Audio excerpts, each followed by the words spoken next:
ব্যবসা বাণিজ্য বিশ্লেষণ নিয়ে ডিবিসি নিউজের নিয়মিত আয়োজন ইসলামী ব্যাংক টালিখাতা স্বাগত জানাচ্ছি। সাথে আছি জ্যোতি সরওয়ার। কিরগিজ রিপাবলিক বাংলাদেশ থেকে কর্মী নেওয়ার প্রতি আগ্রহী। দেশটির রপ্তানি ও আমদানি বৃদ্ধি পাওয়ায় শ্রমিকের চাহিদাও বাড়ছে।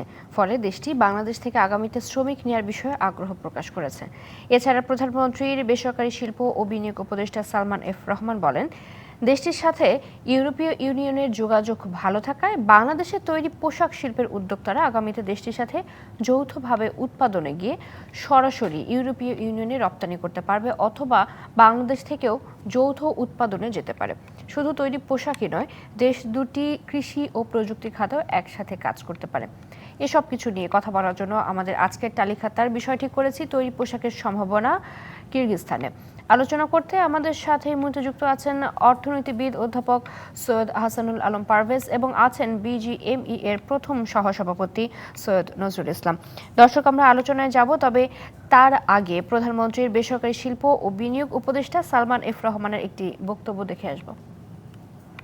ওনারা যেটা বলেছেন, মন্ত্রী বলেছেন যে ওনাদের প্রধানমন্ত্রী খুব শিগগিরই বাংলাদেশ আসবেন। কিরগিজস্তানের সাথে আমাদের যদিও আমাদের সম্পর্ক অনেক দিন পুরান, কিন্তু আমাদের অর্থনৈতিক ওই ধরনের অর্থনৈতিক কোঅপারেশনটা আমাদের তেমন হয় নাই, কিন্তু সুযোগ অনেক আছে। তাদের ম্যানুফ্যাকচারিং খাতে তারা কিন্তু কাজ শুরু করতেছে এবং তারা আমাদের দেশ থেকে লোকজন নিতে চায়। আমাদের কৃষি খাতে এবং আমাদের আইটি খাতে, তারাও আইটি খাতে কাজ করতেছে, আমরা আইটি খাতে কৃষি খাতেও আমরা কিন্তু একসাথে একজন আরেকজনকে সহযোগিতা করতে পারি, সেখানে আমরা কাজ করতে চাই। এখন অনেক গার্মেন্ট ম্যানুফ্যাকচারিং হচ্ছে তাদের দেশে, যেটা আপনার ইউরোপিয়ান ইউনিয়নে যাচ্ছে। তো তারা আমাদেরকে বলছে যে তোমরা তো গার্মেন্টে তোমরা বড় আছো, তোমাদের লোকজন এসে যদি আমাদের সাথে যতভাবে গার্মেন্ট রপ্তানি করতে পারে, ওখানেও তৈরিও করতে পারে, এখান থেকেও আমরা রপ্তানি করতে পারি টু ইউরোপিয়ান ইউনিয়ন। আপনার রাশিয়া থেকেও কিন্তু ওনাদের দেশে গার্মেন্টের অনেক বেশি এখন চাহিদা এসছে। তো সেটা আমরা বক্তব্যটি দেখছিলাম, এবারে আলোচনা শুরু করতে চাচ্ছি। আলোচনা শুরুতে আপনাদের দুজনকে স্বাগত আজকের আলোচনায়। শুরুতেই সৈয়দ নজরুল ইসলাম, আপনাকে দিয়ে আলোচনা শুরু করব। এই যে কিরগিজস্তান বা সেন্ট্রাল এশিয়ায় তৈরি পোশাক রপ্তানির সম্ভাবনা কতটুকু দেখছেন?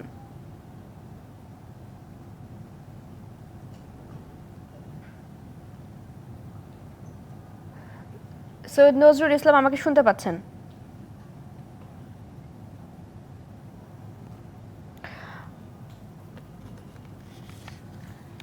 সম্ভবত আমরা এখনো পর্যন্ত সংযোগটি ধরে রাখতে পারিনি। জনাব সৈয়দ হাসানুল আলম পারভেজ, আপনার কাছে যেতে চাচ্ছি একটু। আপনার কাছে জানতে চাই যে এই যে এখন তীব্র তাপপ্রবাহের কারণে আমাদের যে বিদ্যুতের চাহিদা বেড়েছে, বিদ্যুৎ গ্যাসের সংকটের মধ্যে রপ্তানিতে কোনো প্রভাব পড়বে কিনা আপনি কি মনে করেন? আসসালামু আলাইকুম এবং আপনার মাধ্যমে আপনাদের ডিবিসির সমস্ত দর্শককে সালাম। আপনার প্রশ্নের মধ্যে উত্তর আছে। বিদ্যুৎ এবং অন্যান্য জ্বালানি, তেল বলেন, ডিজেল বলেন, এগুলোই হচ্ছে গার্মেন্ট শিল্প পরিচালনার এনার্জি। তো সেখানে যদি ঘাটতি দেখা দেয় তাহলে অবশ্যই আমাদের উৎপাদন চ্যালেঞ্জের মুখোমুখি হবে, উৎপাদন কমবে। তো এই বিষয়ে কোনো সন্দেহ নাই এবং আমি সরকারকে রিকোয়েস্ট করব যে বিদ্যুৎ দেওয়ার সময় রপ্তানিমুখী শিল্পকে যেন প্রায়োরিটি দেওয়া হয়, না হলে আমাদের গার্মেন্টস রপ্তানিতে কিছুটা ভাটা দেখা দিতে পারে। জি, আমি আবারও যেতে চাচ্ছি, সৈয়দ নজরুল ইসলাম আমাদের সাথে আবারও যুক্ত হয়ে গিয়েছেন। জানতে চাচ্ছি যে কিরগিজস্তান বা সেন্ট্রাল এশিয়ায় তৈরি পোশাক রপ্তানির সম্ভাবনা কতটুকু?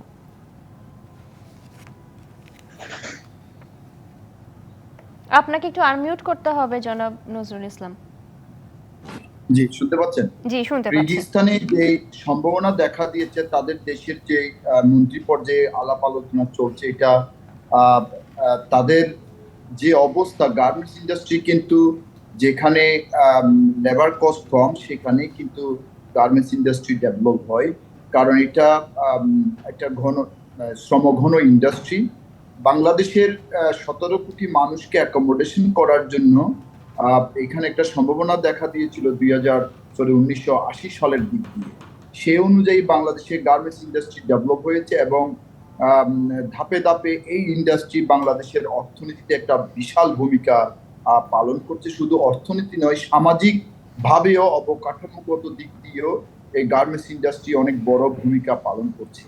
এখানে আমাদের দেশের শ্রমিক কর্মচারী কর্মকর্তারা এতদিনে অভিজ্ঞতা অর্জন করেছে, যদিও বা আমাদের কম্বোডিয়া, চায়না, জাপান এবং অন্যান্য প্রোডাকশন খাত যেগুলি ছিল ওদের, কোরিয়া, এদের মতন করে আমাদের এফিসিয়েন্সি এত বেশি ডেভেলপ হয় নাই। তবে আমরা চেষ্টা করে যাচ্ছি বাংলাদেশের সকল গার্মেন্টস ইন্ডাস্ট্রি মালিকরা এবং শ্রমিক কর্মচারী কর্মকর্তারা আপ্রাণ পরিশ্রমের মাধ্যমে আজকের এই পর্যায়ে আমরা আসতে পেরেছি। আমরা অবশ্যই সন্তোষজনক নয়।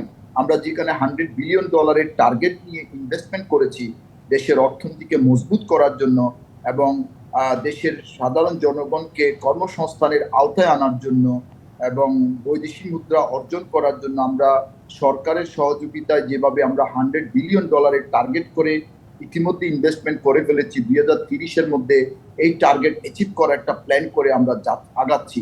সেই জায়গায় ইউক্রেন রাশিয়া যুদ্ধের কারণে এবং কোভিড পরবর্তীতে বিশ্বে অর্থনীতির যে মন্দা ভাব দেখা দিয়েছে, টালমাটাল অবস্থায়, আনপ্রেডিক্টেবল সিচুয়েশন, এর ভিতরেও কিন্তু বাংলাদেশের গার্মেন্টস মালিক পক্ষগুলি স্বপ্ন দেখেন সামনের নিশ্চয় ব্যবসা ভালো হবে।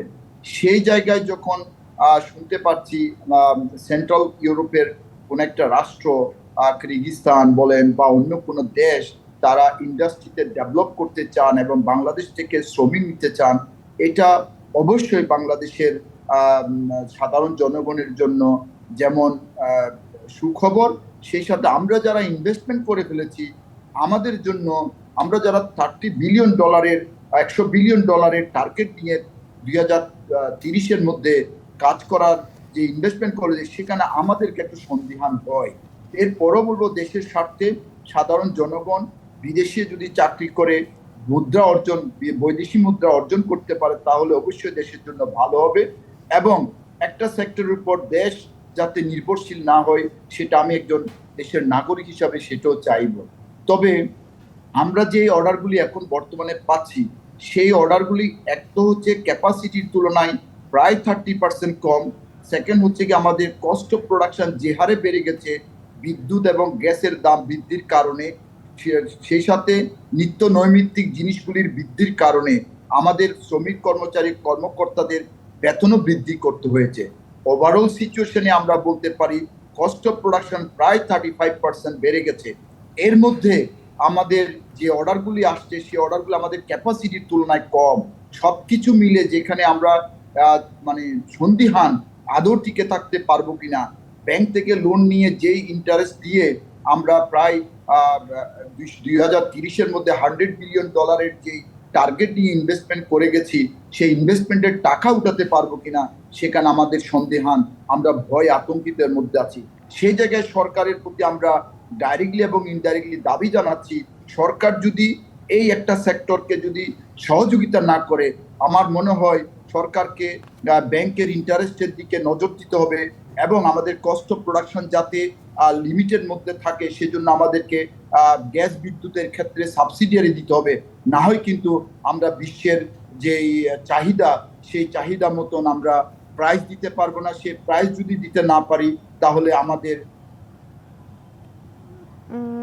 জি, আমি একটু যেতে চাচ্ছি সৈয়দ আহসানুল আলম পারভেজ, আপনার কাছে একটু জানতে চাই, সালমান এফ রহমান যেমনটি আশা করেছেন যে বাংলাদেশে তৈরি পোশাক শিল্পের উদ্যোক্তারা আগামীতে দেশটির সাথে যৌথভাবে উৎপাদনে গিয়ে সরাসরি ইউরোপীয় ইউনিয়নে রপ্তানি করতে পারে, আপনি কতটা আশাবাদী? আপনি কি মনে করছেন এই বিষয়টাতে? যেহেতু কিরগিজস্তান আমাদেরকে অফার করেছে, বাংলাদেশের এন্টারপ্রেনাররাও এখানে জয়েন্ট ভেঞ্চারে কাজ করতে পারবে, এটা একটা অবশ্যই শুভ সূচনা বলতে পারি। এটা বাংলাদেশের অর্থনীতির জন্য ভালো হবে। সেজন্য সরকার উচিত হবে বাংলাদেশের যে রিসোর্সগুলি আছে সেই রিসোর্সগুলিকে প্রটেক্ট করার জন্য সরকার যদি আমাদেরকে ভর্তুকির ব্যবস্থা করতে পারে, তাহলে আমাদের দেশের মানুষ অন্য রাষ্ট্রে গিয়ে ইনভেস্ট করে জি, ওখানে অবশ্যই। প্রোডাকশন ইউনিট খোলার দরকার হবে। জি, আমি একটু এই জায়গাতে যেতে চাচ্ছি। সৈয়দ আহসানুল আলম পারভেজ, আপনার কাছে প্রশ্ন রেখেছিলাম। প্রশ্নটা আপনাকে একটু আবার বলেন। আমি জানতে চেয়েছিলাম যে সালমান এফ রহমান যেমনটি আশা প্রকাশ করেছেন যে বাংলাদেশে তৈরি পোশাক শিল্পের উদ্যোক্তারা আগামীতে দেশটির সাথে যৌথভাবে উৎপাদনে গিয়ে সরাসরি ইউরোপীয় ইউনিয়নে রপ্তানি করতে পারবে। আপনি কতটা আশাবাদী বা আপনি কি মনে করছেন এই বিষয়ে? প্রথম কথা হচ্ছে, আমার অনুযোগ প্রতি ভাই নজরুল উনি মোটামুটি ভাবে বাস্তবতা উঠিয়ে ধরেছেন। সালমান প্রধানমন্ত্রীর মাননীয় উপদেষ্টা, উনি যেটা করেছেন সেটা হচ্ছে একটি আলোকবর্তিকার দিকে উনি আঙ্গুলে নির্দেশ করেছেন, সেটা আশাবাদ। এখন ওই ওই সালমান এফ রহমানের সাহেবের কথা আমি তিনটা ভাগে ভাগ করব। একটা ভাগে হচ্ছে বাংলাদেশ থেকে দক্ষ শ্রমিক, গার্মেন্টস শ্রমিক কিরগিজস্তান বা আদার প্লেসে তারা নিতে আগ্রহ প্রকাশ করেছে। দক্ষ শ্রমিক নিতে পৃথিবীর যে কোনো দেশই আগ্রহ প্রকাশ করে, কারণ দক্ষতা আনতে গিয়েই আমাদের লোকাল এন্টারপ্রেনাররা অর্থাৎ নজরুল ইসলাম সাহেবরা অনেক ইনভেস্ট করেছে। তাই এরকম দক্ষ শ্রমিক ওখানে পাঠালে আমাদের দেশীয় গার্মেন্টস এর ক্ষতি হবে। তবে হ্যাঁ, দক্ষতা বাড়ানোর জন্য, ভোকেশনাল এক্সপার্টিজ বাড়ানোর জন্য সরকার বিনিয়োগ করে দক্ষ শ্রমিক করে ওইসব জায়গায় পাঠালে অবশ্যই সেটা একটা ওয়েলকাম স্টেপ। দ্বিতীয় কথা হচ্ছে, আমাদের এখান থেকে ওনারা আসলে এখানে উৎপাদন করলে আপনার জয়েন্ট ভেঞ্চারে এবং এক্সপোর্ট করলে একই কথা চলে আসে। এটাতে আমাদের দেশের গার্মেন্টস ইন্ডাস্ট্রি ক্ষতিগ্রস্ত হবে, কারণ ওনারা এসেও তো এখানে আপনার তেল গ্যাসের অভাবে, জ্বালানির অভাবে ওনারা ভালো করতে পারবেন না। তো ওনারা যদি গায়ে জোরে বেশি বিনিয়োগ করে বেশি কিছু করতে চায়, সেটা ইন্টারনাল গার্মেন্টস ইন্ডাস্ট্রির মধ্যে একটা ডিসব্যালেন্স ক্রিয়েট করবে। 3 নম্বর হচ্ছে, এখান থেকে 1000-এর মতন শিক্ষার্থী ওখানে পড়াশোনা করে। এটাকে যদি আরো বাড়ায়, সালমান এম রহমান সাহেব যত দ্রুত চেষ্টা করবে যে 1000-কে 2000, 2000-কে 3000 মেডিকেল ছাত্রী এখান থেকে ছাত্রছাত্রী পাঠালে সেটাই হবে উত্তম। আর এটাও উত্তম হবে যদি কিরগিজস্তানকে সরবরাহ করার জন্য একেবারে স্পেসিফিক কন্ট্রাক্টের মাধ্যমে বাইলেটারাল কন্ট্রাক্ট অতি দ্রুত সম্পাদন করে আমাদের এখান থেকে সেমি দক্ষ শ্রমিককে দক্ষ করে তারা যদি নিয়ে যায়, সেটা আমাদের ফরেন এক্সচেঞ্জ ইনভলভ করবে। কিন্তু আমার একটা মতামত আছে, আমরা শুনবো, সেই মতামতটাতে আসবো। আমাদের সময় এসেছে বিরতিতে যাবার, আমরা বিরতি থেকে এসে আপনার কাছেই আসবো। আমাদের সাথে থাকবেন।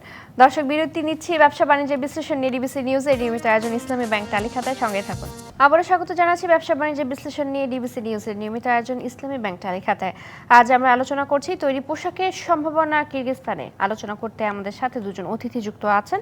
বিরতি পরে স্বাগত আপনাদের দুজনকে আরও একবার। জনাব আহসানুল আলম পারভেজ, বিরতিতে যাবার আগে আপনি এই বিষয়ে কিছু মতামত জানাতে চাচ্ছিলেন, সেখান থেকে শুরু করব।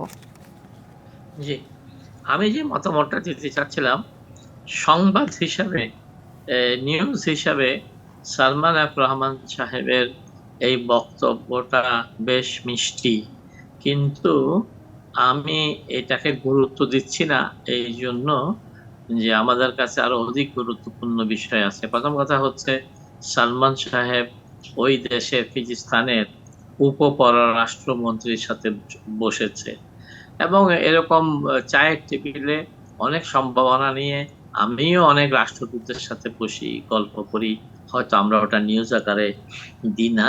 তো আপনার এইটা বাস্তবায়ন হতে এটা দূরের বাধ্য। এটা এরপরে পররাষ্ট্রমন্ত্রী, এরপরে একেবারেই খোদ প্রধানমন্ত্রীর অনুমোদন লাগবে। তাই এটা নিয়ে আমরা খুশি হওয়ার কিছু নেই, যদিও এটা একটা আলোকবর্তিকার চিহ্ন মাত্র, স্ফুলিঙ্গ। তো আমি যেটা বলতে চাচ্ছিলাম, ওই দূরের বাদ্যর ব্যাপারে মনোযোগী হওয়ার চাইতে আমাদের গার্মেন্টসরা, যারা বিদেশিরা তো চাপ দিয়ে দাম কমাচ্ছে, র মেটেরিয়ালস এর দাম বাড়ছে, আমাদের শিপমেন্টটা ঘুরে যেতে যেতে কস্ট বেড়ে যাচ্ছে, তো তারা গ্যাস এনার্জি পাচ্ছে না, এবং তারা স্পষ্ট বলতেছে তারা 30% আন্ডার ক্যাপাসিটিতে তাদের মিল ফ্যাক্টরি চালাচ্ছে। এটা যারা বুঝে তারা বুঝে 30% আন্ডার ক্যাপাসিটিতে মিল জি। ফ্যাক্টরি চালালে কস্ট অফ প্রোডাকশন বাড়বে। আমি সালমান এফ রহমান ভাইকে বলবো যে কিরগিজস্তানে লোক পাঠাতে হলে এটা একটা খুব সাধুবাদ, আর তারপর তবে দ্রুত দক্ষ করা করে উচিত, পাঠাতে হবে, শ্রমিকদেরকে দক্ষ করে তারপর দক্ষ পাঠাতে করে হবে। পাঠাতে হবে। এবং আমি তারা একটু যেতে চাচ্ছি সৈয়দ নজরুল ইসলাম, আপনার কাছে জানতে চাই, একটু সংক্ষেপে জানতে চাইবো, তৈরি পোশাকের নতুন বাজার কি আমাদের বাড়ছে?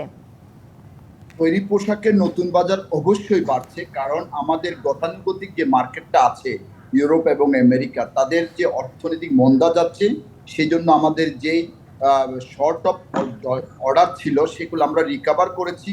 জাপান, অস্ট্রেলিয়া এবং ইন্ডিয়া, কিছু কিছু ক্ষেত্রে আমরা চাইনাতেও ডেলিভারি দিচ্ছি, কোরিয়াতেও পর্যন্ত আমরা ডেলিভারি দিচ্ছি। আসলে আমি যেটা বলতে চাচ্ছি, আমাদের যে সেক্টরের উপর বাংলাদেশের টোটাল অর্থনীতি ডিপেন্ডেন্ট, সেই সেক্টরটাকে টিকিয়ে রাখার যদি কাজ করি, তাহলে মনে হয় আমরা নতুন নতুন যে দ্বার উন্মোচন করতে চাচ্ছি এটা না করলেও চলবে।